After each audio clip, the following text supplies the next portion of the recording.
This video was brought to you by Pair Eyewear. Use code OffhandDisney15 at checkout to get 15% off of your first pair of glasses. It's a pun because the name of the company is Pair. All right. The year is 1849. Under the leadership of Napoleon III, France decides to put on a sort of national exposition. A sort of fair that would attract people from all over Europe, all over the world, to see the newest in innovation and technology. Exhibits at the 1849 Paris exhibition included agriculture, machines, chemical arts, ceramic arts, fabrics, fine arts, and diverse arts. It was the first recorded public appearance of Adolphe Sax's newest invention, a musical instrument named after himself, the saxophone. A British magazine at the time called The Art Journal covered the event very thoroughly and called for a similar exposition or fair in London. It was seen as both an educational experience and an entertaining experience, somewhere where families could go to be entertained, have fun, try new foods, and learn. Sir Henry Cole, a British inventor who had attended the Paris Exposition, agreed with the magazine's sentiment that a new fair should be brought to Britain, to London, and approached Queen Victoria about the possibility of maybe making it happen and funding this fair. And because Sir Henry Cole had previously essentially invented Christmas cards, who was Queen Victoria to tell the Christmas card guy no? Prince Albert, the husband of Queen Victoria, was also very adamant about hosting an exposition in England, as he considered himself something of a futurist himself. And so the British government formed the Royal Commission for the Exhibition of 1851. Part of this commission was dedicated to finding architects and funding the building, the massive building, where the exposition would take place. The building had to be temporary, simple, and as cheap as possible, because this fair, like most of the fairs before it, was only meant to last for a year, maybe 2 years at max. It was around this time that a good friend of Sir Henry Christmas Card Cole, named Joseph Paxton, a gardener and architect, decided to submit his own design for the Great Exhibition building. And being a gardener, of course, his design was based off of a greenhouse or a conservatory. But not just any greenhouse or conservatory, a really big greenhouse or conservatory. The hall would be very cheap and very easy to assemble, made out of cast iron and plate glass. But the name Cast Iron and Plate Glass Great Hall doesn't really roll off the tongue, but the way the glass would shine in sunlight brought to mind shimmering crystals. And crystal is way cooler and way more expensive than glass. Playwright Douglas Jerrold wrote in July of 1850 that the Great Hall that was being built for the upcoming exhibition of 1851 brought to mind a palace of very crystal. And the name stuck because it sounds a lot better than the giant building of cast iron and glass. So when the London Exhibition of 1851 opened in Hyde Park, the Crystal Palace served as its venue. The exhibits were grouped into 4 main categories this time: raw materials, machinery, manufacturers, and fine arts. And inside the Crystal Palace, guests could experience 27-foot-tall crystal fountains, the Koh-i-Noor diamond, and the very first major installation of public toilets. That's huge. Probably the very first time in history someone went to a fair and asked, where are the bathrooms? It happened right there in the Crystal Palace. The exhibition ran only for 6 months before it ended, but luckily afterward, the Crystal Palace was saved and moved to Sydenham Hill in 1888. And would continue to host concerts and exhibitions year after year. In fact, one of the earliest phonograph recordings taken in 1888 was at the Crystal Palace. And although the audio quality is poor, it's sort of spooky, a little bit haunting. Here's George Friedrich Handel's Israel in Egypt, recited in 1888 at the Crystal Palace.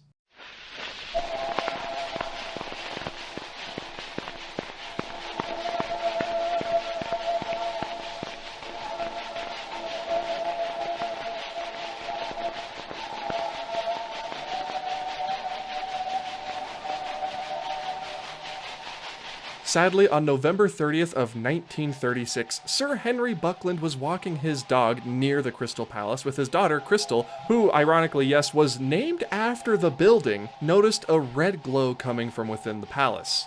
That's never good. A small office fire had started within the women's cloakroom, or coat closet, where you'd check your coat, or your cloak, I guess, back in these days, and quickly grew out of control, engulfing the entirety of the Crystal Palace, and within hours, the Great Exhibition Hall of 1851 had burned completely to the ground, totally destroyed. However, it would receive a sort of second chance at life when, in 1971, the Magic Kingdom opened in Orlando, Florida, and a brand new restaurant by the name of the Crystal Palace opened on Main Street, USA. And to this day, you can still visit a tiny sort of version of the Crystal Palace and have breakfast with Winnie the Pooh and his friends. That's what today's video is about. It was a 5-minute intro.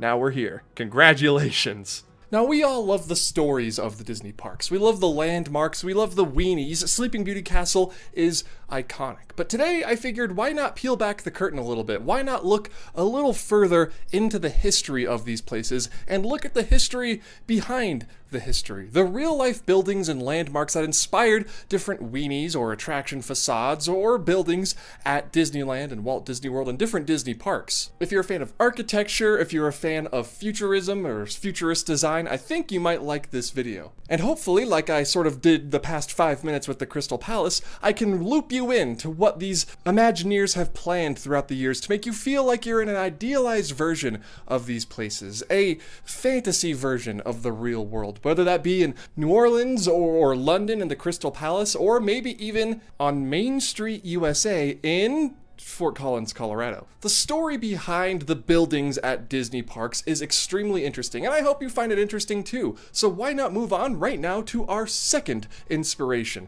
our second building that inspired a place at the Disney parks. This place, of course, being one of the very first things that you see when you venture onto Disneyland property if you're staying off of Harbor Boulevard, or before you scan into the parks at all, the ticket styles, the main entranceway for Disney California Adventure. Here's what it looks like during the Halloween season. And then I'm gonna fade. Look at that. I'm good at editing.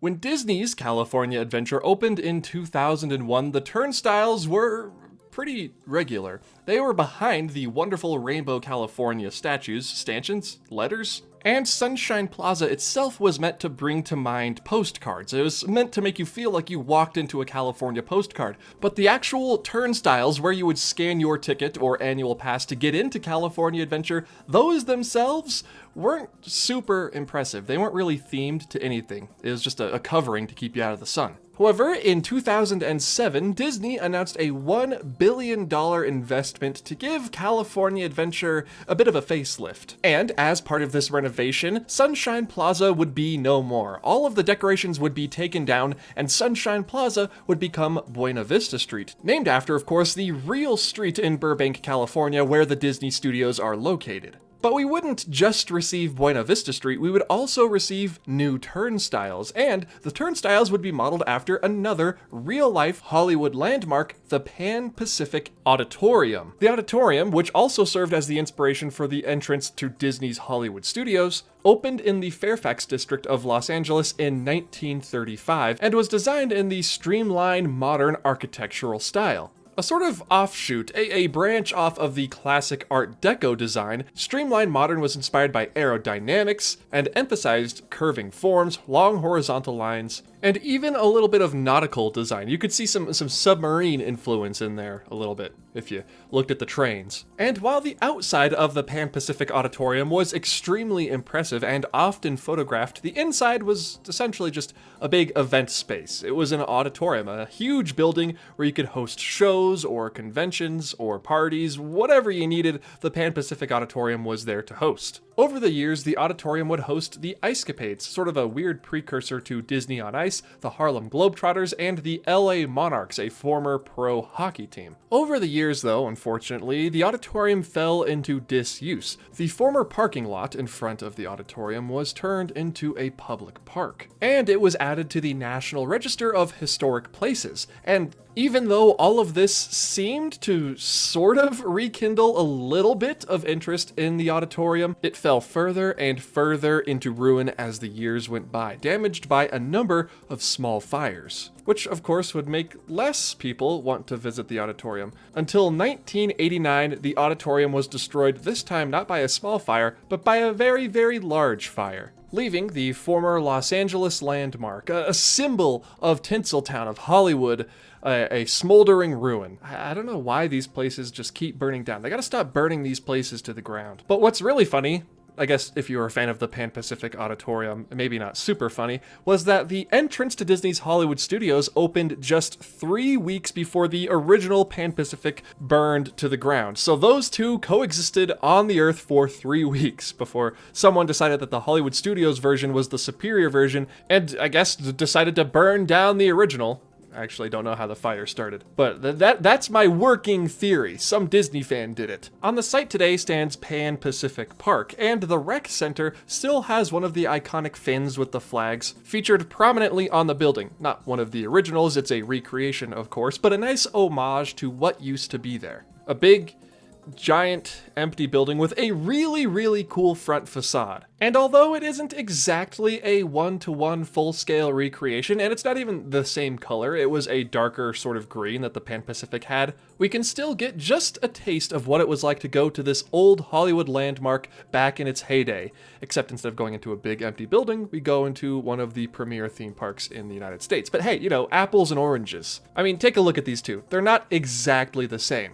Unless they do look the same to you. Then you'll probably need to get your eyes checked. Which, you know, actually reminds me, I can help you with that. If you'll allow me a moment to talk about today's sponsor, Pair Eyewear. That's right, we're sponsored again, everybody. It's so exciting. That's right, everybody. We are back with Pair Eyewear, and take a look at this. Look how cool I am. You can see my little reflection in the glasses there. That wasn't magic, by the way. That's just the power of Pair Eyewear's top frames. They're so cool. Now, if you're looking for solid, high-quality glasses frames, without breaking the bank, you know, spending too much money, Pair has you covered. Me, personally, I got the Larkin with tortoiseshell finish because I love turtles. Plus, I honestly just think it fits my vibe and my face very well. I can see now. This is wonderful. I'm not blind anymore. Assembled in California using premium materials, as a serial glasses wearer myself, I can vouch for these. These are very nice frames. And just browsing their website, you can see that they have dozens of different styles of frames. And that's just one finish, and this is just men's. They also have women's and children's glasses also. And it really makes it easy to find whatever glasses frame you're looking for. However, their top frames, that's when things start getting really cool. Now, what are top frames? Top frames are where Pair really set themselves apart. Let's say you're staying at, I don't know, for the sake of argument, Disney's Polynesian Village Resort, and you forgot your sunglasses at home. Oh no, I'm gonna go into the park here very soon. I gotta catch the monorail. Where are my sunglasses? I left them at home. Don't worry, top frames have you covered, because as long as you have your glasses, you got your sunglasses. You got your shades on you. But, I mean, if you don't want to go with the shades route, if you don't want to look like a cool guy like me, don't worry. There are tons of different top frames to choose from, including solid colors. A nice little forest green there, and really brings out the blue in my eyes, I think.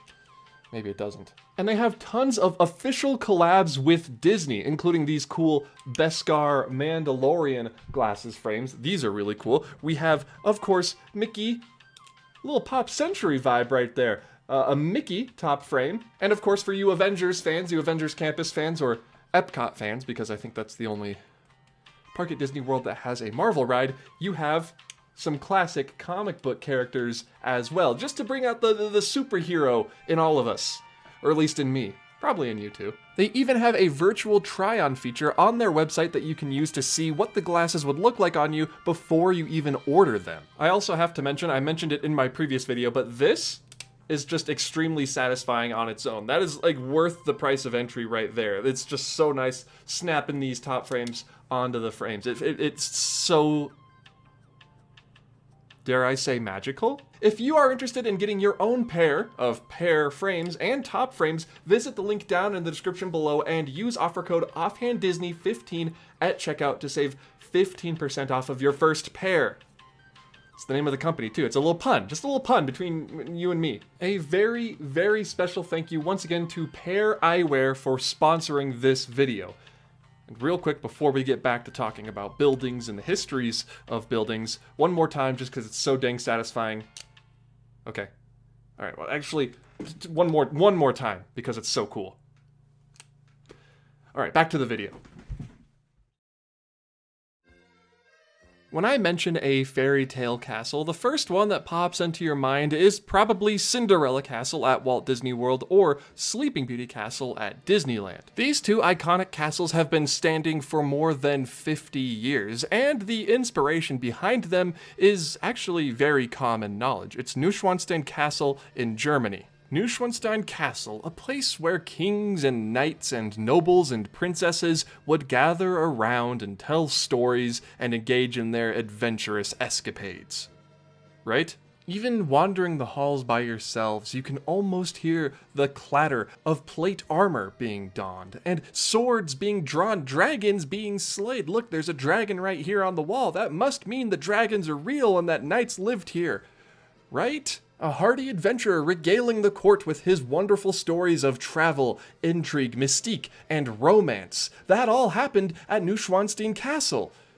Right? Wrong! Absolutely wrong! Because Neuschwanstein Castle existed closer to the time of living with the land than it did to knights and kings and princesses and dragons and castles. Well, it is a castle. But Neuschwanstein was built and completed in 1888. It gives off the facade of a fairy tale castle. It gives the visitor the image that they're staying in a storybook land, an enchanted land full of elves and pixies, goblins, ghoulies from last Halloween, awaken the spirits with your tambourine. Because that's exactly what it was built to do. And honestly, if you think about it, there's no better inspiration for the magical Disney castles that give the impression that you're in a fairy tale land than a newer castle built with the intention of doing the exact same thing, except in Germany, not in Anaheim. Neuschwanstein Castle was the brainchild of King Ludwig II of Bavaria. Now, within Germany, he was known as the Swan King, or the Fairy Tale King, and outside of Germany, he was known as Mad King Ludwig. So, if that gives you any insight into how eccentric this man was, Ludwig ascended to the throne at the age of 18 in 1864, and increasingly as his reign continued, he withdrew more and more from public life, preferring to spend time in his extravagant architectural projects like Neuschwanstein Castle, Linderhof Palace, and Herrenchiemsee. Herrenchiemsee. Alright, I'm just gonna call it the third one. He saw rebuilding, reconstruction, or just brand new builds of these storybook castles being carried out in other parts of Germany and in France, and Ludwig wanted one for himself. Ludwig hired an architect and, interestingly, a stage designer to help draw up the plans for the castle. Again, there's sort of another neat Disney similarity, how Walt would have some of his animators draw up plans and even design certain attractions, physical spaces within attractions. In 1868, the ruins of the actual old German castles that stood where Neuschwanstein stands now were demolished completely. Unfortunately, Ludwig would die before he ever got to see his beloved storybook castle completed. He would pass away in 1886, just 2 years before the grand opening, I guess it's a weird way to put it, of Neuschwanstein. The castle would open to the public in order to raise funds to pay off some of the late king's debts, and would continue to be a massive draw to tourists from all over the world, right up until the present day, actually. It still is a massive tourist draw. And while he was building his tourist attraction in Anaheim, California, Walt Disney approached one of his animators, Herb Ryman, to drop the initial plans, a sort of work-in-progress map of what would become known as Disneyland. And as the centerpiece to the park, Herb included his very own take on one of the classic Bavarian storybook castles. And to tell this story, I can think of no better person than Herbie himself. I was curious why Walt wanted to see me. And he said, Herbie, he said, I'm going to do an amusement park. Roy has to talk to the bankers. We've got to show them. We've got to show them what we're going to do. And so I got excited, and I said, well, gee, I said, I'd like to see it too. And he said, you're going to do it. I said, no, I'm not. You've known about this for several weeks. Now, why do you wait until Saturday morning before the Monday to expect anybody to do a good job? And he went over and stood in the corner. And he kind of turned around and looked at me, and he said, will you do it if I stay here with you? One thing that he insisted upon was that there be a very, very conspicuous castle, because the castle is going to be the symbol of this whole place. Fred Jerger had done a beautiful model of this castle. When I saw it, I said, I don't like it. Dick said, now, Herbie, he said, quit playing with that. Put it back. Put it back. He said, Walt's going to be here any minute, and Walt won't like it. Turn it around. Put it back. Walt walked in, and everybody went, oh, Herbie, what did you just do? And everybody was waiting for the shoe to drop, for Walt to come over and say, I hate this. But Walt looked over and he goes, hey, that looks good. Let's do it that way. Oh, I like that a lot better. So then Marvin and Dick began to like it a lot better. But it was always a confused point with us, and today this is facing inside. That's right, everybody. The front of the castle was actually meant to be the back, and the back of the castle was meant to be the front. Now you know where the look of Sleeping Beauty Castle came from, and why it's positioned so weirdly, I guess, now. With the outside facing in and the inside facing out. Just a nice little trivia piece there before we move on to the next and final entry on our list of Disney buildings that are sort of interesting if you think about it. When the Matterhorn bobsleds opened for the very first time at Disneyland in 1959, it was the first steel-tubed roller coaster in the entire world. It was revolutionary, it was Disneyland's first roller coaster, and people absolutely loved it. So, of course, the boss, Walt, saw the appeal. After initially being hesitant, the Matterhorn convinced Walt that thrill rides, as long as they were well-themed and fit in with the general atmosphere of the park, might actually have a place at Disneyland after all. Rewinding a bit to 1955, when Tomorrowland opened at Disneyland, it was sort of a side attraction. People loved Fantasyland, the Stagecoach ride in Frontierland, but Tomorrowland really only had Flight to the Moon, and even then that ride was fine. It was sorely missing that massive draw, the people eater, the e-ticket ride as we would call it today. Sure, the Autopia was fun, sure the submarines were immersive, but they weren't really bombastic. So Walt decided to move forward with another new thrill ride because, again, the Matterhorn had done so well. And it was in 1964 when Walt approached Imagineer John Hench with his idea for a new ride that would be the focal point of a brand new renovated Tomorrowland. Tomorrowland 1967. New Tomorrowland. Wow, that must be nice, getting a new Tomorrowland.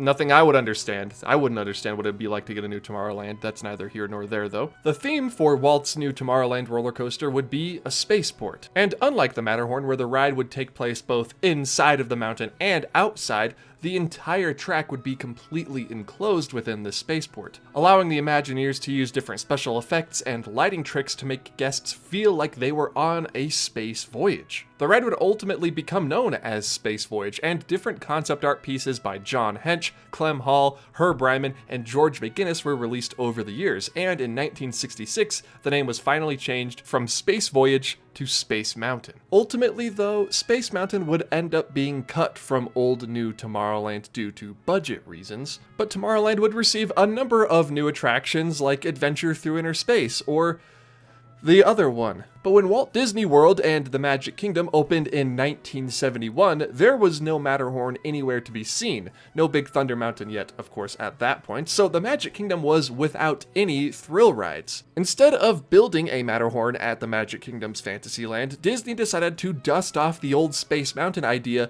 and in 1975, Space Mountain opened for the very first time at the Magic Kingdom. Now, the gravity building for the coaster itself is very iconic. It brings to mind a mountain, slim at the top and then wider as it goes down. It's sort of like a conical structure with a little bit of mid-century modern architecture thrown in there, the spires of the mountain, giving it a futuristic tone, matching the look of the city of the future that Tomorrowland was meant to be. And while simplified and a bit different, it did harken back to those early John Hench concept art pieces from 1967. The mountain itself is 183 feet tall, but the exposed steel beams beams on the outside trailing up the side of the structure make it look a little bit taller because of forced perspective. And because the steel beams are on the outside instead of the inside, the interior of the ride allows for different projections, stars, galaxies, whatever you want to have at that point in time, if it's Rockin' Space Mountain or Space Mountain Ghost Galaxy at a later date in Disneyland. The interior projection walls would be smooth, allowing for clearer projections.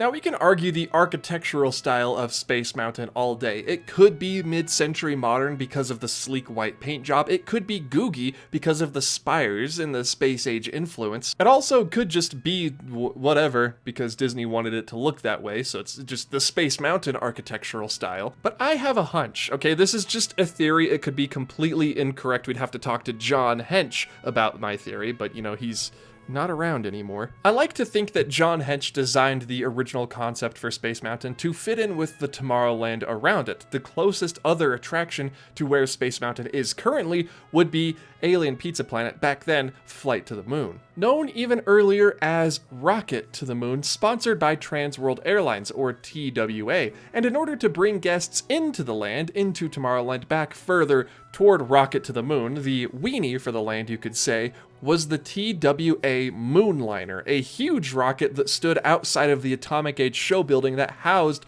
Rocket to the Moon. My theory is that if Walt wanted to keep Rocket and later Flight to the Moon around, and add even more capacity to Tomorrowland on top of the simulator ride that was already there, why not have it match the same sort of design language of the attraction that was already there? Notice the big spire on the marquee for Flight to the Moon in this picture. Space Mountain, while not being exactly the same size or shape or anything, does sort of echo that architectural style. It would fit in perfectly. And if we were to look at other buildings that housed TWA facilities in the past, may I draw your attention to the TWA Flight Center in New York City, a huge futurist atomic age googie terminal at JFK Airport. Okay, I just realized I was saying words like googie without explaining myself. Googie actually means something. It's an architectural style. I'm not just making sounds with my mouth, even though that is what words are. Googie is a futurist architectural style influenced by car culture,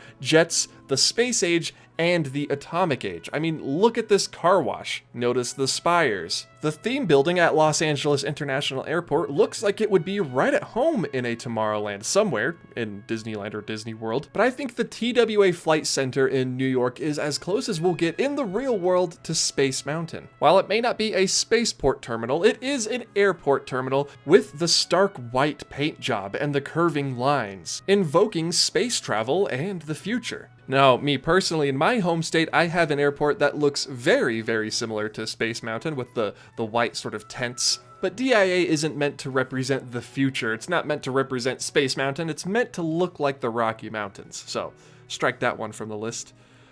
I guess at least we still got Lucifer. Now, I know this entry is a bit different from the previous ones on the list because there's not one specific architectural inspiration for Space Mountain. I think it honestly might be a little bit more interesting here because we get to use our imagination, and there was probably multiple inspirations. Like I said, the TWA terminal, the Flight to the Moon building, the Moonliner, and honestly, it might not be the most unrealistic thing in the world to say that the Matterhorn also served as a little bit of the inspiration for the Magic Kingdom Space Mountain. If you're interested in this, I highly recommend looking further into googie and mid-century modern, retro-futuristic, space age architecture. It's all really, really cool, and it's probably the direction we should have gone instead of whatever this is. This is way cooler.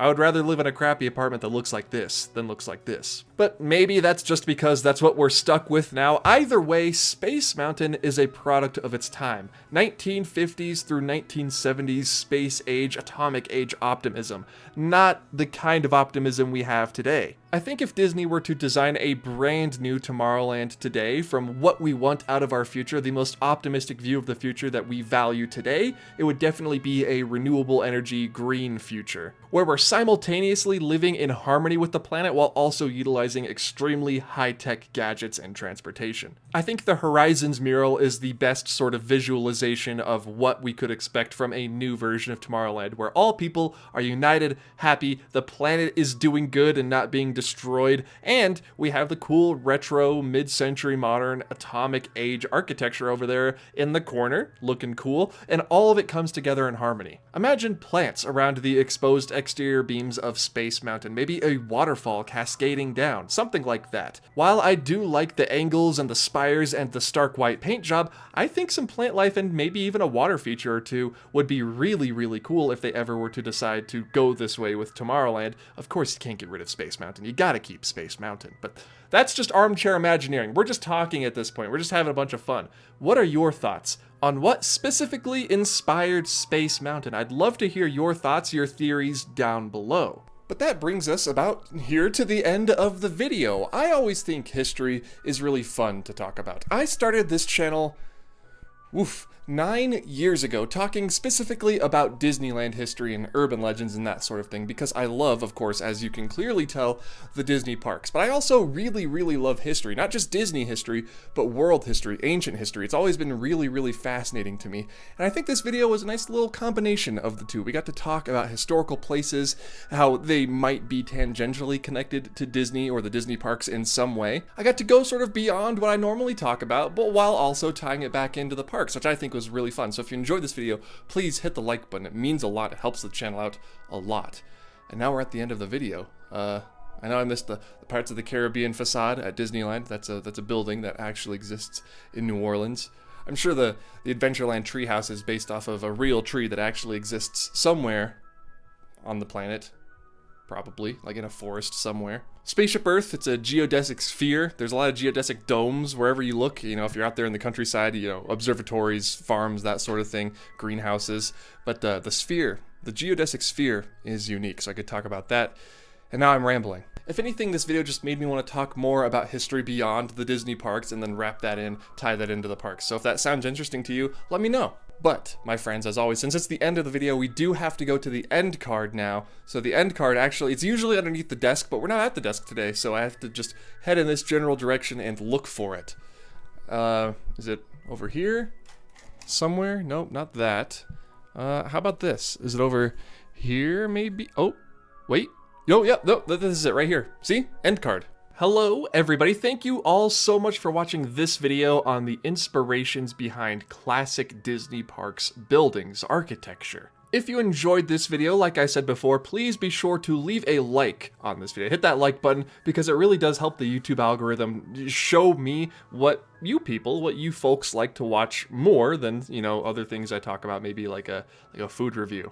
I've promised myself I would never do a food review. I am not that kind of channel, but if it got, you know, 1 million likes on it, that's all I'd have to do. That's all I could do. Offhand Food and Wine Festival coming to a YouTube channel near you. It's never gonna happen. If you enjoyed this video so much and you wanted to get more videos like it in your sub box every single week, hit the subscribe button. And if you want to help out the channel immensely, even more than hitting the like or subscribe button would do, you can head to the description down below and subscribe to my Patreon. Even just $1 a month will get you access to most of the perks, including early access to videos and your names in the credits of the last video of each month, just to make sure everybody gets their name in there. If that sounds interesting to you, like I said, just $1 a month. However, if you don't want to pledge that $1, totally get it, totally understand. You can follow me on Twitter, Instagram, Blue Sky, and TikTok. I am at Offhand Disney on all of those different social media sites. But that, everybody, brings us to the end of this video. I hope you enjoyed watching it as much as I enjoyed making it. Like I said, a little bit different, but it was a good time. I'll see you all here, same time, same place, next week. Again, one more time, a very, very big thank you to Pear Eyewear for sponsoring this video. Everybody, I'll see you all here next week. Goodbye.